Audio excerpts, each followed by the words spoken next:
Oké mense, hier is hierdie part wat ek gekoop het nou. Hy moet vervang word. Ek gaan nou vir julle wys waar gaan hy inkom. Ek het net bang stamp my kop.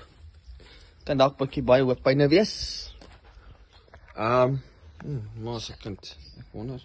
Maar julle sien nou basies. Ek skiet nou vir die eerste keer. Met hierdie ouetjie. Jou net 'n bietjie kans, hoef nie. Basies hierdie part wat hier inkom, daai connection word op hom gesit. Soos julle sien, daai enetjie kom op hom. Dis daai ouetjie daarso. En as julle kan sien, miskien hier onderkant. Probeer om julle te wys. Onderkant.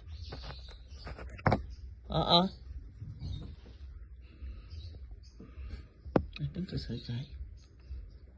Ek weet nie of julle hom kan sien nie.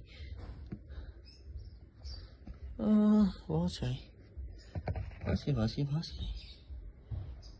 Daar is hy. Jy kan sien, dis hy. Daai enetjie. Basically, daar sit die blikskottel. Hy gaan gedoen word. So ja.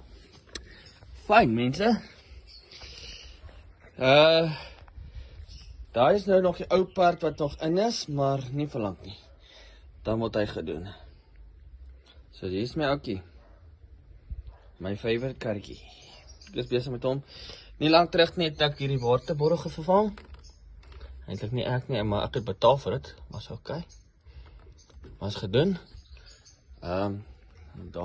Hierdie gaan ek nog doen. Ek gaan nog baie dinge doen. Ek gaan hierdie hele kar oor doen nog. Hierdie gaan nog vervang word. Hierdie gaan vervang word. Daai meneer gaan vervang word. Die hele bloody bumper gaan vervang word. So, bear with me. There come a lot of jobs on this car.